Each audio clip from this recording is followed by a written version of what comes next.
Now, there are the obvious things that you need for any surveillance, like your video camera, your cell phone, paper and pen, windshield cover, window tinting, binoculars, things like that. So we won't spend much time on those items.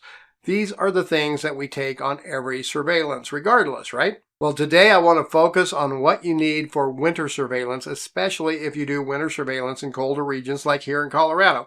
It can go from 60 to -10 overnight, just like what is happening right now here in the great state of Colorado. Cold weather surveillance brings on many challenges. To overcome those challenges, you need to make sure you are prepared. A big challenge is fighting the cold. You can't always leave your car running all of the time, and in the winter, a running vehicle is more likely to be noticed by your subject and neighbors far easier than in the summer.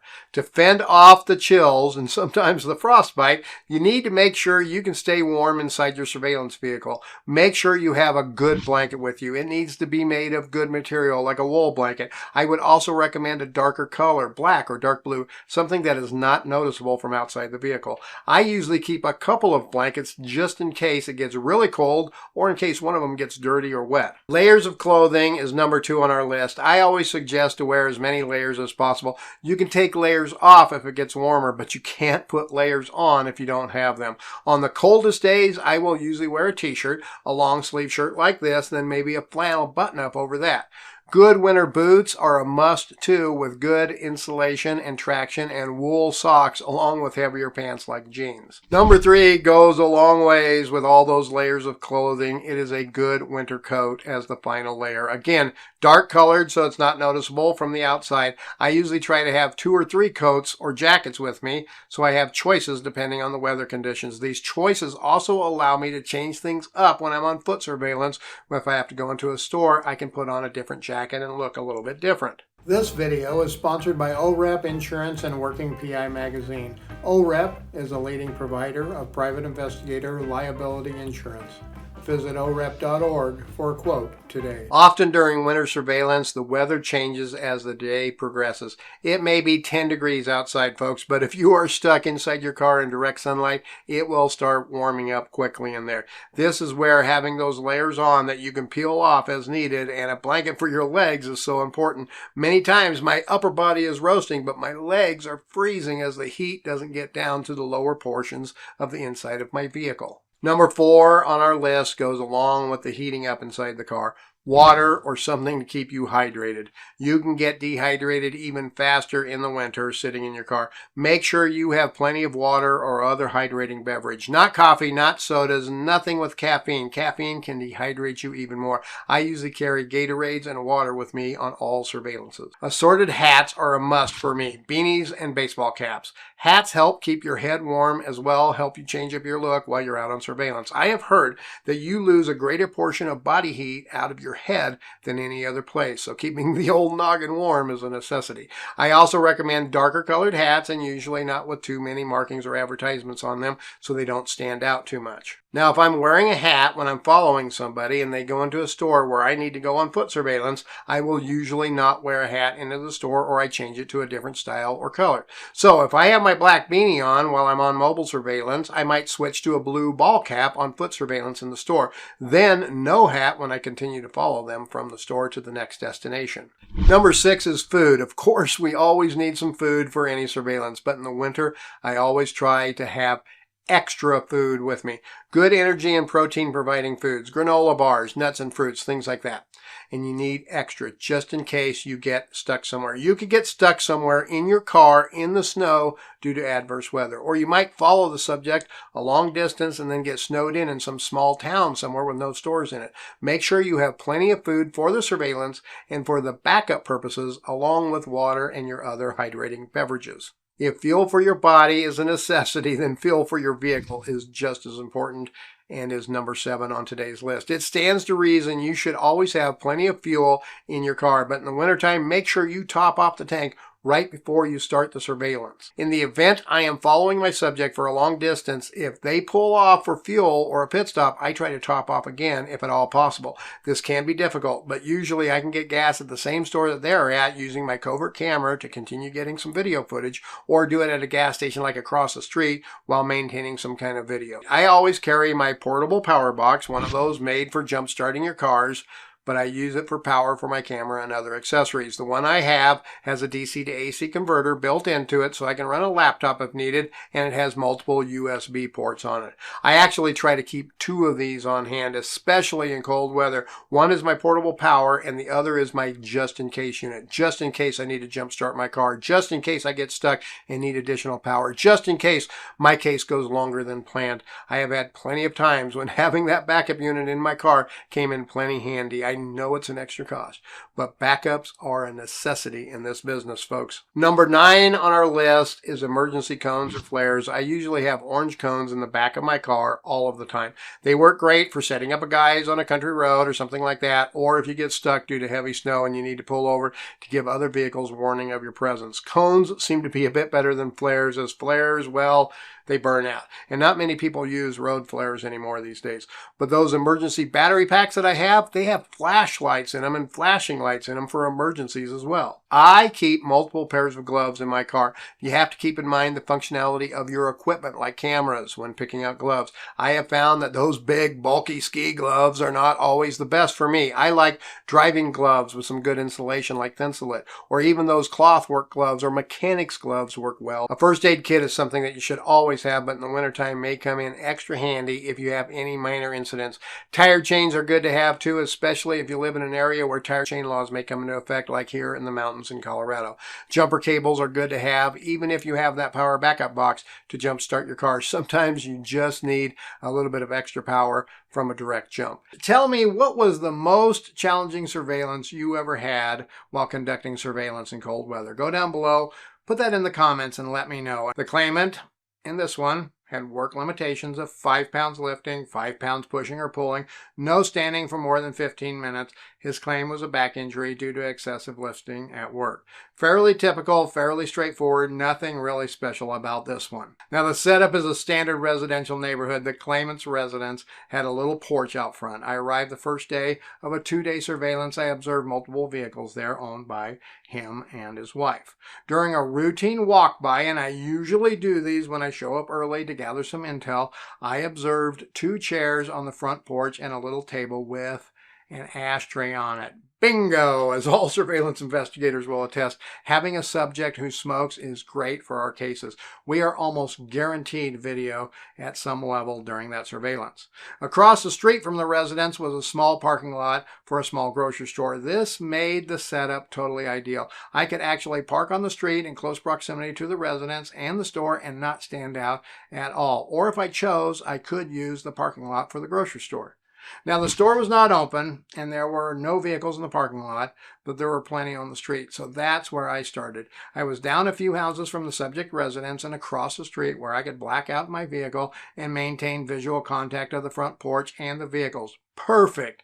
I love it when a plan comes together. A little after I got set up, I see lights go on in the house. Now it's December and it's cold outside. I think it was probably in the low 20s that day. And we had about an inch or 2 of fresh snow on top of packed snow. The forecast was for heavier snow that afternoon going into the next day. Bingo again. Snow can be great for injury claim cases. Many times I will see my subjects outside shoveling snow, cleaning off their vehicles. This is excellent video to get on these types of cases. Snowy roads also can help to a point on mobile surveillance, as people tend to not drive as fast. It can also, however, hinder mobile surveillance due to the dangers of driving on slippery surfaces. Now, about 20 minutes after the lights go on, the front door opens up and out steps the subject's wife. She starts sweeping off the porch area. She cleans off the little table. She cleans off the chair. She grabs the ashtray and she goes back inside. A few moments later, she comes back outside. She sets the ashtray back on the table along with a cup of coffee, and she sits down in one of those chairs. Now, she is dressed in a robe and slippers. And I'm thinking, man, it's got to be cold sitting there. She must really be jonesing for that smoke. But then, much to my belief, here comes the claimant. He walks out the door with a cup of coffee in his hand, a cigarette in his mouth, and he's wearing a robe and slippers too. And I'm like, well, it must just be a family thing that I don't understand. They sat there for about 5 minutes smoking. Then a pipe comes out. Yep, he pulls out a little metal pipe. Looks like it has a skull at the end of it. He lights it. He takes a couple of deep hits. He passes it on to his wife. They exchange the pipe a few times, and then they're back inside the house. Okay, this is going to be a fun one, I tell myself. I have good video already and not even 2 hours into the day, and I think I understand why they might have thought it was a good thing to sit outside in 20-degree weather wearing a robe and slippers. Another hour goes by, then I see the wife exit the house. She goes to a car, she starts it up, she goes back inside. This time she's dressed in jeans and a winter coat, a little bit warmer. A few moments go by, then her and her husband, the claimant, walk back out, have another cigarette, share the pipe a few more times, then she goes and gets in the car and she exits the neighborhood. Okay, now I know that chances are the claimant is the only one at home, so any activity I observe is probably him. The neighborhood starts to get active. People are coming out, they're starting their cars, they're warming their cars, they're heading off to work, and I see the little grocery store open up. Then suddenly I see the claimant. He's exiting the front door of the residence. I'm like, here we go. He walks out towards the other two vehicles on the street. He opens the door of a four-door sedan sitting there. He reaches inside and he grabs something. Then he closes the door and he starts walking across the street towards the little grocery store. Great. He's on foot. I waited until he got around the corner of the grocery store. I figured he was either going to the convenience store on the other side of the grocery store or to the grocery store. Once he rounds the corner, I hop out of my car with my trusty covert camera and I head out on foot surveillance. Now, the covert camera that I use has a screen on it so I can see the video that I'm shooting as well. I can start and stop the recording and I can take still photos. This one here is actually a phone case. The covert camera shoots video right out the top here, and I purchased an old iPhone 6 that pops right into this case. Then I can use the Wi-Fi on that to run the camera and video and see the camera and the video. Now, the camera I was using that particular day was an older version of this. It was all one unit, but it worked very much the same. Now, when I get to the corner, I'm not sure where he is. So I just stand at the corner and I use my phone camera like this, pointing backwards, sort of. So it's like a rear view mirror. Then I can see him walking past the entrance of the grocery store, and he's continuing on toward the convenience store, so I know where he's going. Now, normally, I don't follow a subject into a small store like a convenience store. They're just too small, they're too easy to get made in, and usually your subject will only be in there for a very short period of time. As I approached the front of the store, I saw my subject standing and talking to a clerk over by the coffee pots. So I just did the old 180. I pointed my camera back behind me again as I was able to get some video of him as he stood there talking with that clerk. Now, because I wasn't facing him, I really had no idea what was really going on. I didn't want to move too often and mess up the video that I was getting. So I just decided to stand there still, camera in one hand, grabbing video of who knows what. I'm blowing into the other hand to try to keep it warm. A few minutes go by. It seemed like an eternity. Then my subject exits the store. He's got a large coffee and a box of donuts. He walks right past me, looks me in the eye like, dude, what are you doing standing here freezing? Yeah, I questioned my own sanity at that point too. But guess what? Now he walked past me. I can switch my camera over to the other hand, grabbing video. Then I can blow into my frozen hand and warm it up. After he rounds the corner, I go back to foot surveillance. But instead of walking past the front of the grocery store, I walk across the street so I'll be a little farther away from his house just in case he's outside smoking. And yep, as I walk down the street, I see him sitting there on the front porch smoking and drinking his coffee. So I walk past at a distance, and then I go all the way around the block. When I get back to my car, he's no longer out on the front porch, so I can hop into my car and I can start it up and I can get warmed up just a little bit. Now I decided to move to the grocery store parking lot as it was easier to sit there and see the front porch the rest of the day. For the rest of the day, it was pretty boring. He came out about every 90 minutes and he smoked some of his cigarettes and he smoked a little from his pipe and then he would go back inside. Day 2 rolls around. The next day I headed out. I was a little worried. There was more snow coming down and we're supposed to get about another 6 inches. You have to be careful on winter surveillance, folks. If you park on the street during a snowstorm and you never move, you might get stuck when you go to leave at the end of the day. Now, I left a little early to make sure that I could get a good observation position. As well, I like to use my car to pack down the snow around where I'm going to be parking. I also like to have some time for some fresh snow to get on my car so I don't have the only car without snow on it. I usually park my car inside the garage at the house, but if I'm going out on a surveillance on a snowy day, I may park in the driveway so my car has some snow accumulation on it when when I get out there. Now I get all set up, and like clockwork, the wife and my subject come out for their morning coffee and their smokes. This time, though, they were dressed a little bit warmer. When the wife comes out to start her car to go to work, though, the car will not start. The claimant comes out and tries, and yeah, he can't get it to start either. He opens the hood, and he wiggles some things, and he jiggles some things, and he cannot get it to start. He then goes over to another car. He opens up the trunk. He grabs some jumper cables, and he brings them over, and he sets them down by his wife's car. Now, next, he walks over to the other car, opens the driver's side door. He hops inside, and nope, it won't start. He hops out. He opens the hood. He does some jiggling. He does some wiggling. He hops back in. Nope, he can't get it to start. He goes back inside the house, and then he and his wife come back out a few minutes later, and they go over to that second car. He has a shovel in his hand. He then starts to shovel away about 5 or 6 feet of some of the snow in front of that vehicle's tires. Now, this is an older car, maybe 20 years old, and it's seen better days. After shoveling some snow, he and his wife get behind that car, and they start pushing that car with all their might. They get it going slowly. Then he runs over to the driver's side. They get it rolling a little bit. He jumps inside and he pops it into gear and he tries to get it to start. Yep, it's a manual transmission, and he's doing the old push start routine on it ever so slowly. They do this a couple of times, and then I see a neighbor come out to help them like it was a regular thing that just happens all the time. Everybody knew exactly what to do. The wife gets in the driver's seat. The subject and the neighbor get to pushing the car. She tries to start it a couple times to no avail, but then they get to the crest of the road. There's a little downslope, and they can get it started as they go down there. Completely blew me away. I'm getting video of the entire thing, and I have the best seats in the house. They went right past my car doing this. It was so hard for me not to bust out laughing while they were standing right there outside my window discussing strategies.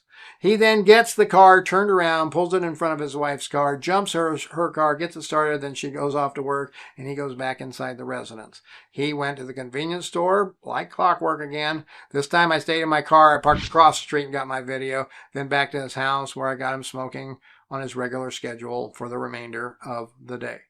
Lesson number 1, folks, always be prepared for what you never thought might happen. Rarely does a subject leave on foot from home, but when it does, it can be interesting. I had scoped out the neighborhood, so I knew what was within walking distance of that house. Lesson number 2, stay hidden and calm in your car. This was ultra crazy to be shooting video with them literally standing right next to my car. I had my blackouts up with my little peepholes to shoot video out of, but I also used an extra shirt that I put over the camera screen to hide the light from the camera. I usually keep my screen pretty dim, but I knew as close as they were, there was a chance that they could see that light. Lesson number 3, be prepared for weather of any kind. Now, winter surveillance brings on new challenges, new obstacles, and requires a new mindset for surveillance investigators. It also brings on many new opportunities for better surveillance outcomes. Now, the setup is in a rural mountain town in the mid to late fall here in Colorado.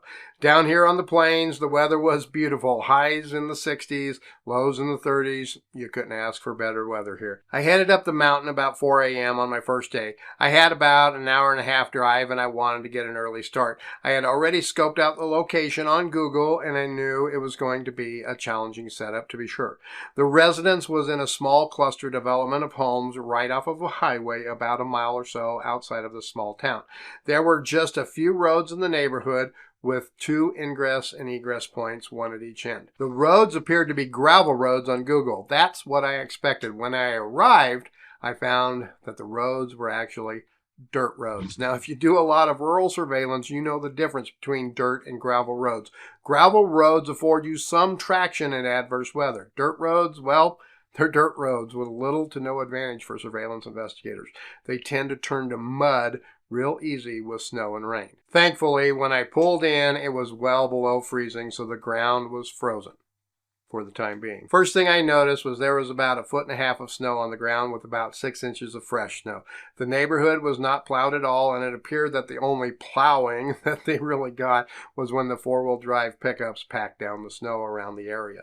After driving by the subject residence, I drove around the neighborhood looking for a place to set up stationary surveillance. It was extremely difficult, but I did find a place where I could pull over a little bit and watch the residents in my rearview mirror. I was extremely worried at this point, though, because the snow was still coming down and the temps were supposed to get into the upper 30s. This, folks, is a recipe for disaster when parked on a snow-covered dirt road. After sunrise, I lost all of my visibility in the rearview mirror due to the sun glare.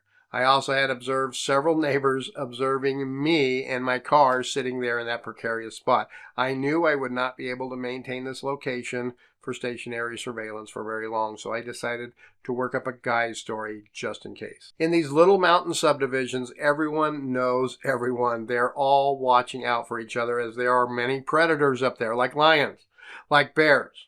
And on occasion, surveillance investigators are out there. Now, I keep a rolling and measuring wheel in the back of my car, along with an orange vest, a clipboard, and some other things for accident investigations as well, for guises when I'm on surveillance. After the sun came up, I popped up my orange light on top of my car. I pulled out onto the side of the highway. Now, pulling out was quite the ordeal for me. I almost got stuck trying to get out of my park position. Then I almost got stuck trying to go up the hill to the stop sign at the highway. You see, folks, my car isn't four-wheel drive. It isn't even all-wheel drive. Now, I know some of you are like, what? You're doing surveillance in Colorado without four-wheel drive? But yeah, it's my car. It's the one I wanted, so I got it. Call me a rookie. Go ahead. You can do it. Call me a rookie. The highway doesn't have an actual shoulder. There is maybe 2 foot from the outer white line to the side of the mountain. To top it off, the neighborhood is also on a curve, so there is limited visibility for me from oncoming traffic in both directions. Now, I jumped out of my car, I grabbed the few orange cones that I have, and I went back behind my car and I set up the cones to alert oncoming cars of my presence. Now, I am way nervous at this point. This is not safe. I'm telling myself, just make it look good and get out of there. I'm telling myself. I got the cones set up, then I started taking pictures of the roadway and started taking measurements at various places, similar to if I was doing an accident investigation. After about 10 minutes, I see one of the neighbors pulling out of the neighborhood in his big four-wheel drive pickup and start creeping up slowly towards me. As he approaches me, he rolls down his window and he asks me, "Are you investigating that accident that happened last Friday?" I told him I was. Then he said, "Well, my wife saw it all, and if you need to talk to her, we live at," and then he gave me his address, his name, and his wife's name, and then he went on his merry way. I was like, whoa, what a stroke of luck. This might actually work. I continued taking some photos and measurements, or at least acting like I was. Then I packed up my gear, and I went on my way to try to find a new stationary surveillance position. I found a nice spot in town about a mile from the residence where I could watch in the direction where my subject may come from. My biggest concern was if he decided to head up the mountain and go skiing, as there was a ski resort up the mountain a few miles. My setup was on the highway, so I figured I could do periodic drive-bys of the residence to ensure the vehicles were still there as needed. Now, about noon, I see my subject's vehicle coming into town. Here we go. I throw it into gear, and away I go. The chase is on. He gets up a couple miles outside of town, then he takes a left on a paved county road. I was a little worried at first, so I backed off a bit so I didn't get burned. I then realized this was a fairly well-traveled road. There was a lot of traffic on it. I continued following him for about an hour to another little mountain town. This other little town was a little bit larger, and it had a major grocery store in it where I followed him and his girlfriend to. Got good video. He seemed to be walking fine, showed no signs of injury while shopping. They returned to their car, and then they went across town to a marijuana dispensary, of course. Where else? They get done there, and then a nice, slow, leisurely drive back across the mountains to their residence. The second day rolls around, nothing happens. This was a 4-day assignment, so I took up the same stationary position in town and just waited for them while doing periodic drive-bys throughout the day.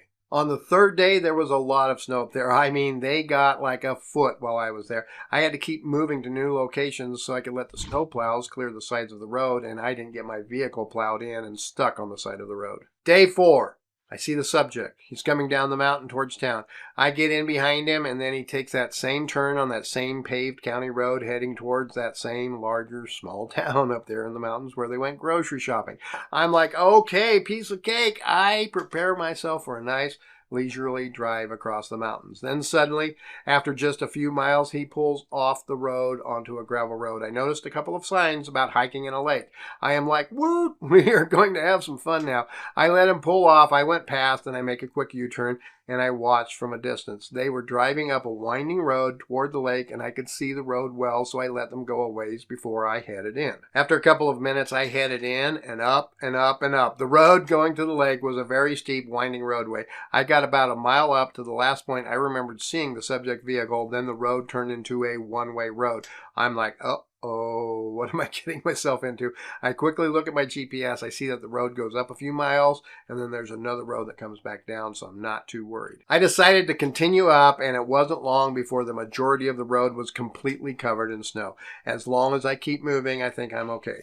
I got up about a half a mile from the lake and I could see off in the distance 2 people and a couple of dogs walking around the lake. Now, you won't believe what I saw them doing up there on that mountain. I got my car pulled over as far as I could off the road, and I hopped out with my video camera and a tripod. I set it up, I got zoomed in, and yep, it was my subject and his girlfriend, and they were snowshoeing around the lake. My setup couldn't have been better. I decided to stay put and get as much video as I could.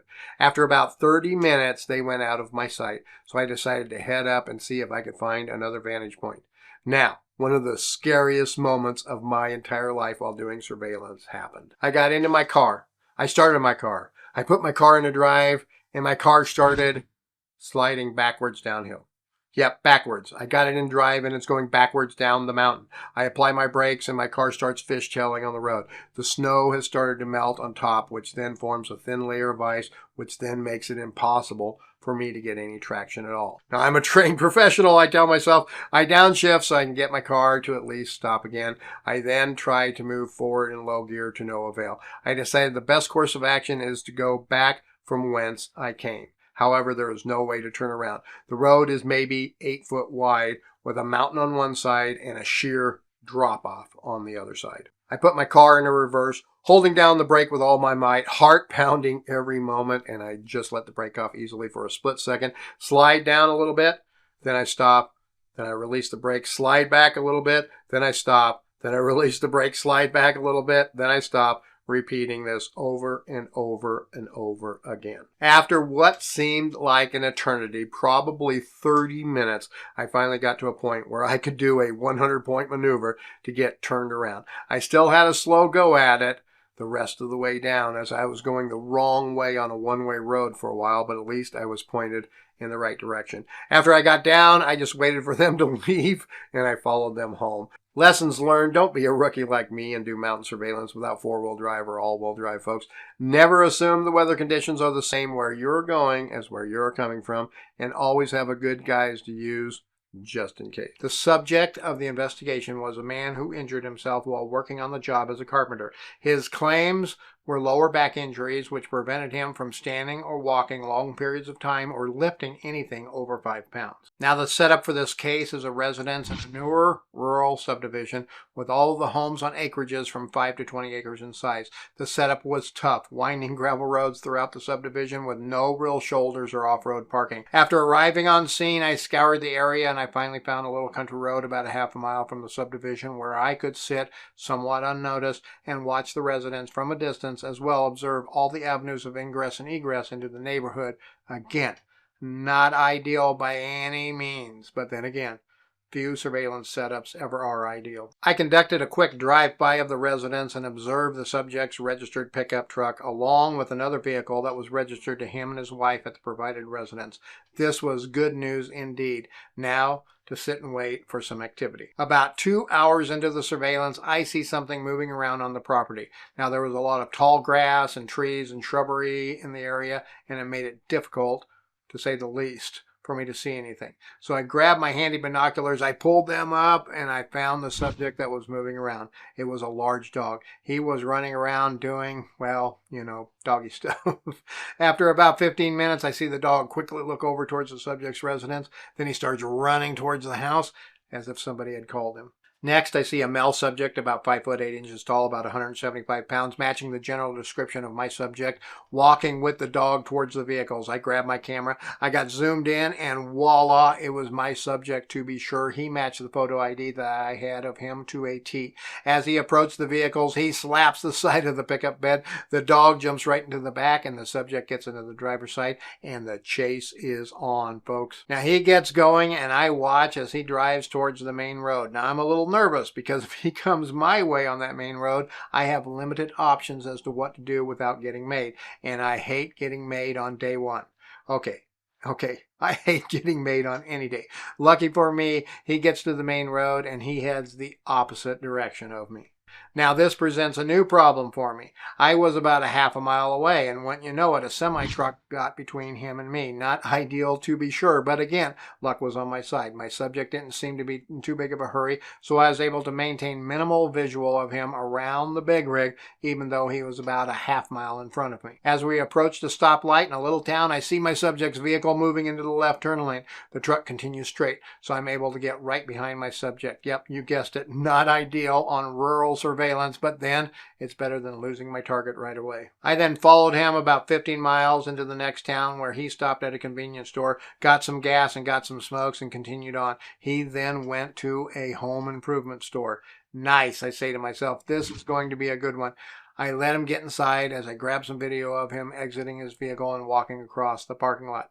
The dog, however, remained in the back of the truck. I grab my covert camera and away I go. Now, you know these types of stores, they're huge. I'm running up and down the main aisles. I'm looking for my guy. Where is he? Where can he be? I get to the far end of the store and there is no sign of him. I head over to the middle aisle. I come back down that middle aisle. Where is he? I'm looking everywhere. I'm looking up and down the aisles. Oh my goodness, did I lose him in the store? Did he leave already? I got back to the end of the store where I started, and you guessed it, he is nowhere to be found. I head to the cashier's checkouts, and nope, he ain't there either. Oh my goodness. I decided to head out to the parking lot, fully expecting his pickup to be gone. As I start walking towards my car, lo and behold, there he is, getting into his pickup truck. Wow, what a stroke of luck for me. I never spend too much time in a store looking for my subjects before I return to my car. It's far better to not get any video inside than for them to leave while you're searching for them inside the store. Now he heads out of the parking lot and the chase is on again. He heads into the downtown area and then right into a fast food drive-up. He gets some food and some drinks in the drive-thru, then he heads out of town back towards his residence. I take it easy on the follow back. I keep my distance. I know there are plenty of places for me to pull over for a short period of time along the side of that main country road and get video as he arrives at his house. As he arrives back at the residence, I do just that. I pull over about a half a mile away, get my camera zoomed in, I get all my video as he and the dog walk inside the residence. I can see he's carrying what appears to be a bag of fast food, 2 coffees, and a couple of large boxes, which I later determined were boxes of nails or screws. Now, I get set up back on my original stationary surveillance position, and I sit and I wait. While sitting and waiting, I notice some large white clouds forming in the skies to the north. I know there's snow coming, so I'm hoping I can wrap this case up before it hits, as I'm about an hour away from my house. About an hour goes by and I see my subject and his dog exit the house. I then see him go over to what appears to be a storm cellar door at the back of the house. Opens that door up, and then he goes down into the cellar. After about 20 minutes, I see him walk out of the cellar, carrying several long 2x4 boards. Then he walks over to the opposite side of the house where I can't see him. But wait, he comes back. He's heading back down the cellar. Then he comes back a few minutes later with even more boards. Now, after about 10 trips like this, I decided I needed to get a better vantage point because he is obviously going to be building something on the other side of the house.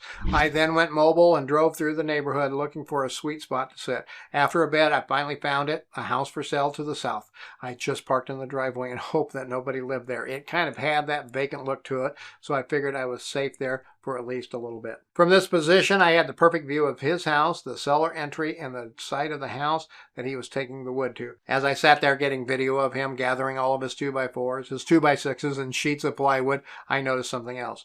There, off in the distance, I see on the horizon a great white wall forming. Now, I've lived in Colorado most of my life, and I know a snowstorm a-brewing when I see a snowstorm a-brewing, and this one looks like a doozy. As he starts working, I finally figured out what he was building. It was a porch, it looked like. But why so many boards? He had enough wood to go almost all the way around the house. Yep, that is what he was building. A wraparound porch on his house. Now, I watched him as he worked and as he kept watching that oncoming storm himself, too. I also noticed he often put his hand on his lower back. He did a lot of stretches and a lot of grimacing. Then he kept on working. It was obvious he hurt, but it was also obvious that he kept working regardless of his injury. Many times on these types of cases, folks, that is what we find the subject doing, exactly what they are not supposed to be doing. He was supposed to be resting his injured back, giving it time to heal, not building a wraparound porch on his house. But wait, it gets even better. Noontime rolls around and the wife comes out. She brings what appears to be a couple of sandwiches and some drinks, and they sit down and they eat really quick. As they sit there, I see that he's pointing towards the north, towards that storm. I figured any minute now he's going to be packing it in and calling it a day. After they ate, he continued working on that porch. About an hour later, it finally hit. Light snow started coming down, but it was obvious it was going to increase, and heavier snow did come. I eventually had to move from my position as I could barely see his residence, and I wanted to keep getting video. Over the course of 4 hours, I kept getting closer and closer and closer as he kept working faster and faster and faster on that porch. He was relentless. He was determined, and that worked in my favor. I ended up with about 4 hours of video, that folks, of my subject with an obvious injured back working harder than I had ever seen anybody work. I couldn't believe it. He got the entire deck done that day, most of it completed in a snowstorm. I barely got out of the neighborhood when I was done for the day. There was already about 6 or 7 inches of fresh snow, high winds, and more to come. It took me almost 3 hours to drive what should have taken an hour back to my house.